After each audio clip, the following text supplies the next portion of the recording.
Mga master, okay lang bang? Huwag niyong skip ang mga ads sa aking mga video kung okay lang mga master. Salamat sa solid na suporta po. Yon, what's up mga masters? Nandito na naman tayo sa panibagong araw, panibagong kabanata na naman ang pagsasama-samahan natin ngayon, guys.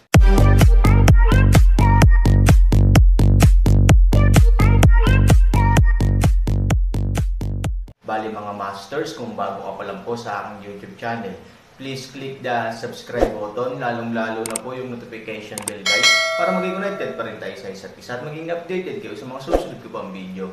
Bali mga masters, bago natin umpisahan ng kwento ay mag-shoutout po muna tayo para sa mga solid nating tagapakinig. Shoutout kay Ricky Salinas, shoutout kay Juancho Arnaldo. Yun na nga mga masters, no? Bali hindi na ito patagalin. In 3, 2, 1, let's go! Isang bibig ng dugo ang direktang bumulwak mula sa bibig ni Qin Shuang, dahil sa likod niya ay si Ivory, at si Qin Shuang ay hindi handa. Bilang karagdagan, si Qin Shuang, na tumalikod at umalis, ay abalang-abala at hindi man lang pinansin. Masasabing hindi siya handa sa naturang sneak attack. Napakalakas ng palad kaya nasugatan ng husto ang katawan ng bumulwak ng husto ang dugo. Pagkahulog niya ng ilang metro sa unahan, hindi man lang niya ibinaling ang ulo niya kaya napayuko siya at tuluyang nawalan ng malay. Anong ginagawa mo? Nang makita si Qin Shuang na ganito, si Su Yingxia ay parehong balisa at galit. Hindi niya maintindihan kung bakit biglang minanipula ni Tianji Qiongqi ang sarili para palihim na atakehin si Qin Shuang. Kahit na hindi iyon ang intensyon ni Ivory, nakonsensya siya sa pananakit kay Qin Shuang. Lumabas ka, lumabas ka. Malakas na sumigaw si Ivory, at ang buong tao ay ganap na nagngangalit. Hoy, huwag kang mag-alala. Bumantong hininga si Tianji Qiongqi, magtiwala ka sa akin, bigyan mo ako ng 10 minuto. Sa oras na iyon, maaari kang pumatay o pumutol hanggat gusto mo. Nang bumagsak ang mga salita, mahirap at kakaiba si Tianji. Hindi na siya nagsalita, si Ivory na lang ang naiwan na blanko ang mukha. Sa pagtingin kay Qin Shuang na hindi gumagalaw sa lupa, kinulayan pa ng kanyang dugo ang kanyang palda ng pula. Gusto siyang tulungan ni Ivory na bumangon at makita kung kumusta siya, ngunit hindi niya alam kung paano tatanggihan ang 10 minutong utos ng kahirapan ng langit. Stay away from her. She'll be fine. May 9 minutes pa. Si Ivory ay nagmamadali, ngunit naniniwala rin siya sa sinabi ni Tianji Qiongqi. Kung tutuusin, hindi pa nito nilinlang ang sarili sa loob ng mahabang panahon. Sa pagkakakilanlan at katayuan nito, higit pa talaga ang alam nito kaysa sa sarili. Sa pag-iisip nito, hakbang-hakbang na umatras si Ivory, bagamat nag-aalala siya. Makalipas ang halos 10 metro, huminto si Ivory, sumandal sa isang malaking puno sa ilalim ng gabay ni Tianji Qiongqi, at pagkatapos ay tumingin kay Qin Shuang mula sa malayo na may pag-aalalang mukha. Ilang minuto lang ang mabilis na lumipas, ngunit para kay Ivory, halos 1 taon na hindi niya sigurado kung paano nasugatan si Qin Shuang. Gayunpaman, nang labis na nag-aalala si Ivory, biglang gumalaw ng bahagya si Qin Shuang, na malubhang nasugatan at ganap na hindi gumagalaw. Biglang nabuhayan si Ivory at nagmamadaling bumangon. Gayunpaman, gusto niyang magsimula, ngunit nalaman niyang hindi makagalaw ang kanyang katawan. Obviously, pinipigilan ito ni Tianji Qi. Gayunpaman, sa oras na ito, ang katawan ni Qin Shuang ay biglang kumislap ng kakaiba at kakaibang ilaw na pilak, at nagkaroon ng mahinang gintong liwanag sa pilak na liwanag.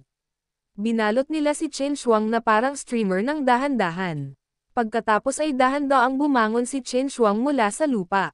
Dahil tumalikod siya kay Ivory, hindi makita ni Ivory ang mukha ni Qin Shuang sa sandaling ito. Hindi ko alam ang specific na sitwasyon niya. Biglang tumayo si Qin Shuang, bahagyang natigilan saglit, at biglang tumalikod. Sa oras na ito, ang dugo sa mga sulok ng bibig ni Qin Shuang ay hindi pa rin nawawala, at ang malamig na mukha ay mas malamig pa. Ang isang pares ng magagandang mata ay parang isang tibak ng yelo, at ang mga nakakakita ng kanilang mga mata ay umiiwas sa kanilang gilid ng sunod-sunod. Nakita ni Ivory na ang kagalakan ni Qin Shuang ay hindi pa dumarating at namumulaklak, kaya tuluyan na siyang nawala sa kanyang malamig na mga mata. Bagamat si Qin Shuang sa oras na ito ay tila walang pinagkaiba sa karaniwan, maaari lamang siyang ituring na masama ang loob, kaya siya ay malamig at abnormal. Gayunpaman, kung may taong sadyang Nagpapaalala sa atin at susuriing mabuti, makikita natin na tila may mali sa kasalukuyang chin thrust. Lalo na ang mga mata na iyon ay malamig at matalas, ngunit wala silang karaniwang aura ng nakatatandang martial sister na si Qin Shuang. I can't tell the feeling of being around her, but I just feel na may iceberg na dumidiin sa akin na malamig at mabigat. Elder Martial Sister Qin Shuang. Ibinuka ni Ivory ang kanyang bibig at maingat na tumingin kay Qin Shuang na may bahagyang pagkakasala. Anong meron? Malamig siyang sumagot, pagkatapos ay parang espada si Liu Mei at malamig na uminom. Ivory, sinabi ko kanina na isa ka lang na tao na hihilahin lamang pabalik ng Aaron magpakailanman. Bagamat hindi ako masyadong makapangyarihan, siguradong isa ako sa pinakamagaling sa grupong ito. Nililigawan mo ako sa likod mo. Hindi kita hahabulin para sa ating nararamdaman, ngunit dapat mong malaman na kulang man lang ang Aaron, isang taong makakatulong sa kanya sa hinaharap. Pagkatapos ay malamig na tinitigan ni Qin Shuang si Ivory, tumalikod at naglakad palabas. Halatang nabigla si Ivory sa hitsura ng kanyang mga mata, at nakonsensya siya dahil sa mga salita ni Qin Shuang. Ngunit tulad ng ginawa ni Qin Shuang ng dalawang hakbang, isang aksidente ang nangyari. Mga master, okay lang bang? Huwag niyong skip ang mga ads sa aking mga video kung okay lang mga master. Salamat sa solid na suporta po. Pagkahakbang pa lang niya ay bigla niyang napansin na may mali. Nang bigyan siya ng daan sa kanyang ulo, isang spell ang nangyari na dumaan sa kanyang tainga, tumama sa puno sa harap at sumabog. Ang banta na ito ay malinaw na hindi biro, ngunit naglalayong sa kanyang buhay. Agad na nagalit si Qin Shuang at malamig na tumingin kay Ivory. Ang mga mata ni Ivory ay balisa, ngunit ang kanyang katawan ay manipulahin ng kahirapan ng langit. Malamig na ngumiti ang mga sulok ng kanyang bibig, paano matutulog ng mahimbing ang tigre sa lugar kung saan siya natutulog. I'm not trying to hold back, I'm just trying to avoid future trouble. Sa tingin mo, gusto ba talaga naming matutunan mo ang double cultivation method? Hehe, to tell you the truth, it's just to tell you why you want to kill you. Malamig ang mukha ni Qin Shuang nang marinig niya ang pananalita, at ang kanyang mga mata ay biglang nagpakita ng nakamamatay na intensyon at galit. Ikaw. Sneak attack you once and sneak attack you twice. Kailangan mo pa ba ng sagot? Sasabihin ko sa iyo, malinaw na gusto kitang patayin. Nang marinig ito, sumimangot si Qin Shuang at iginalaw ang kanyang kamay, at isang enerhiya ang agad na hinawakan sa kanyang kamay. Halos kasabay nito, biglang lumipad si Su Yingxia patungo sa Qin Shuang. Biglang, nagkaroon ng 4 na pagsabog, at ang mga puno ng gubat ay nahulog sa pagsabog. Sa labas ng gubat, hindi na nataranta ang mga taong naghihintay sa sitwasyon sa loob sa mga oras na ito matapos makita ang pagsabog sa gubat. Sa kanilang mga mata, halatang normal ang mga pagsabog na ito. Pagkatapos ng lahat, ang Qin Shuang ay natututo ng mga bagong pamamaraan sa oras na ito, kaya ang mga pagsabog na ito ay hindi sapat na marahas sa ilang lawak.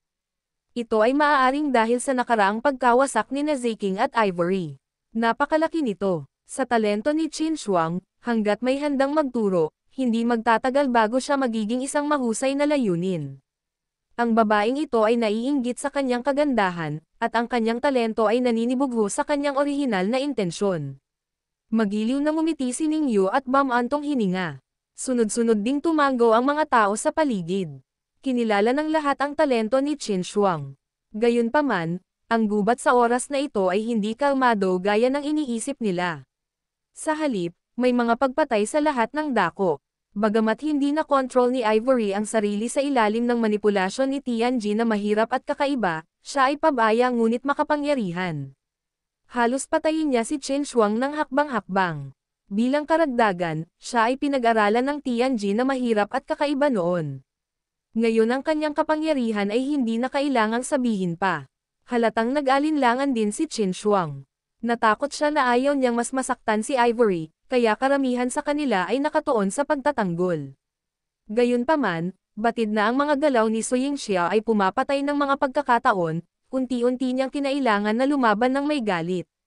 Ang isa ay pumatay at ang isa ay para protektahan ang kanilang buhay. Kung mas mabangis ang Vietnam War, mas mabangis ang labanan.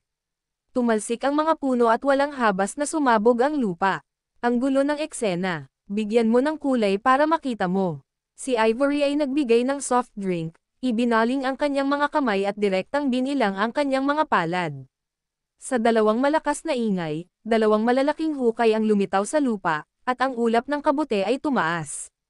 Kahit na ang malakas na pagsabog ng gas wave ay kasing lakas ng Qinshuang, ito ay nasa gulo sa oras na ito. Bagamat nakatakas siya sa atake ng dalawang palad, nabasag pa rin ng hanging wave sa gitna ang kanyang air shield sa lugar. Siya ay sumuray-suray at umatras ng 10 metro. Bago magmuni-muni ang mga tao, si Ivory ay nagmamadaling umakyat doon. Sa pagmamadali, si Qinshuang ay walang ibang pagpipilian kundi ang salubungin ang kapalaran. Parang away ng dalawang dilag sa mundo. Saglit lang, si Qinshuang ay halatang nahulog sa kawalan. Bagamat siya ay talagang masigla, hindi niya talaga kayang tiisin ang kakaibang paraan ng pag-atake ni Ivory, kaya kailangan niyang mapagod sa pagtatanggol at harapin ito ng may pag-aatubili. Gayunpaman, ang hindi niya alam ay ang pagtatanggol na aksyon ng kanyang kamay laban sa pag-atake ni Ivory sa oras na ito ay talagang isang set ng sobrang kakayahan ng baka. Nang siya ay pinilit na ipagtanggol, siya ay pinilit ni Ivory, o Tianji Kyongki, na ilabas ang lahat ng uri ng galaw. Umalis ka. Sa sandaling bumagsak ang boses, si Qinshuang ay binugbog upang lumipad ng ilang metro, at pagkatapos ay bahagyan niyang pinatatag ang kanyang katawan. Tumigil sa pag-atake si Ivory at bahagyang niyakap ang kanyang mga kamay. Sa oras na ito, mayroong isang mahabang pulang espada sa kanyang kamay. Tot, maganda ang espadang ito. Bakit hindi mo gamitin? Nagulat si Qinshuang, at biglang nalaman na ang kanyang espada ay kinuha lamang. Mas naalala niya ang espadang ito kaysa sa iba. Ito ang demonyong espada na ibinigay sa kanya ni Aaron. Let me tell you, you dare not use it. Malamig na ngumiti si Ivory at ipinalakpak ang kanyang mga kamay. Biglang sinaksak ng mahabang espada si Qinshuang. Sa oras na ito, umatras si Qinshuang at hindi na makapagtago. Pinagmamasdan lang niya ang mahabang pagsaksak ng espada. Ang matalim na dulo ng espada ay wala pang 1 milimetro ang layo mula sa kanyang bukas na pupil. Storytelling channel sa YouTube. Wow! Biglang, ang hininga ng pilak at ginto kay Qinshuang ay biglang kumalat, at halos kasabay nito, ang shenyaw na banal na espada ay biglang nanatili sa posisyon sa pagitan ng kanyang mag-aaral at hindi gumagalaw. Nang mawala ang pilak at gintong masamang espiritu, si Qinshuang, na medyo masigla noon, ay nawala sa espiritu ng ilang sandali, at para siyang nawawalan ng kaluluwa. Pagkaraan ng ilang sandali, bumagsak siya sa lupa. Sa sandaling umatras si Ivory, ang demonyong espada ay hinailan niya pabalik sa mismong lugar. Pagkatapos matanggap ni Ivory ang espada, naramdaman ni Ivory na ang kanyang katawan ay nawalan din ng kontrol sa isang iglap. Nagmadali siya at tumakbo patungo kay Qinshuang na may matinding pag-aalala. Wala siyang intensyon na saktan si Qinshuang. Sa oras na ito, kapag nakontrol niya ang sarili, syempre, nagmamalasakit siya sa kaligtasan ni Qinshuang sa unang pagkakataon. Elder Martial Sister. Matapos tulungan ni Qinshuang si Su, siya ay labis na natakot. Bahagyang ipinikit ni Qinshuang ang kanyang mga mata at kasing galit ni Lancy, ngunit bahagyang pumikit ang kanyang mga mata. Sa kabila ng pagsigaw ni Ivory, hindi siya tumugon. What the hell do you want? Bakit mo siya sinaktan ng ganito? Galit na sigaw ni Ivory. Hindi siya ang taong inaakala mo. Oo, alam kong gusto ni Kuya Martial Sister Qinshuang ang Aaron, pero all along, tahimik lang siyang umaatres na may simpleng kabaitan. Hindi siya nagkaroon ng dirty idea na sinabi mo. Kahit na nakikipag-away ako kay Aaron, palagi niya kaming tinutulungan ng tahimik. Bakit mo ginawa ito sa kanya? Hindi kita sinusubukang tulungan. Ang langit ay mahirap at kakaiba. Wala itong pakialam. I don't need your help. Mas gugustuhin ko pa talagang ninakawan niya si Aaron kaysa makita siyang nasasaktan. Naiintindihan mo ba? Si Ivory ay galit at balisa. Nagalit siya sa pananakit ni Tianji Kyongki, at nagalit din siya na sinaktan nito si Qinshuang gamit ang sarili nitong katawan.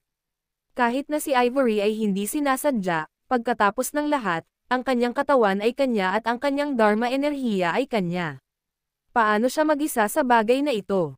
Ang mayroon siya ay puno ng pagkakasala para kay Qinshuang. Oy, intindihin mo, ayokong masaktan siya. Walang magawang sinabi ni Tianji, siya ay isang masamang espiritu na umaatake sa kanyang katawan.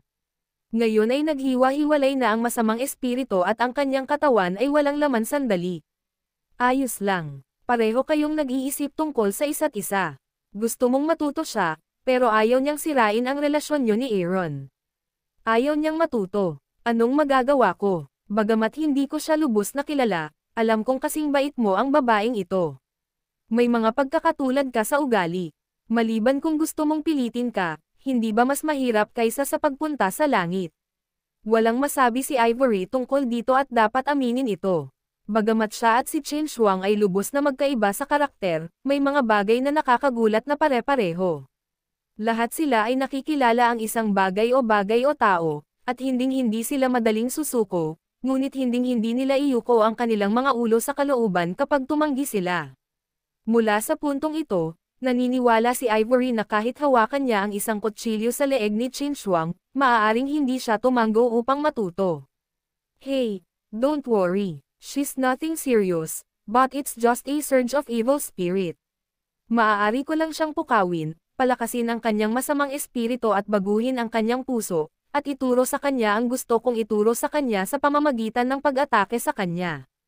Nang marinig ito, biglang naunawaan ni Ivory at naisip niya na nang salakayin niya si Qin Shuang, kahit siya ay naramdaman niyang kakaiba ang kanyang mga galaw, iyon ay malinaw na hindi tulad ng isang paraan upang atakehin ang mga tao. Ibig mong sabihin, tanong ni Ivory, ang hanay ng mga aksyon na pinilit niyang ipagtanggol ay upang tulungan siyang buksan ang pulso ng dobleng paglilinang. Sa pamamagitan lamang ng pagbubukas ng pulso maaari niyang makuha ang 2 beses ang resulta sa kalahati ng pagsisikap. Ito ang aking natatanging lihim na kasanayan, walang semikolon. Ako hindi niya ito magugustuhan kung hindi siya ang nakatatandang kapatid ni Aaron at labis kang kinakabahan sa kanya. Nang marinig ito, si Ivory ay natigilan noong una, pagkatapos ay biglang natuwa, kaya pero bago pa siya makatunog, bigla niyang napagtanto ang isang napakabigat na problema, hindi napigilan ng buong tao na sumimangot. Yun na nga mga masters, no? Bali panibagong kabanata na naman yung natapos natin ngayong gabi. Muli, maraming salamat po talaga sa walang sawang suporta po sa aking YouTube channel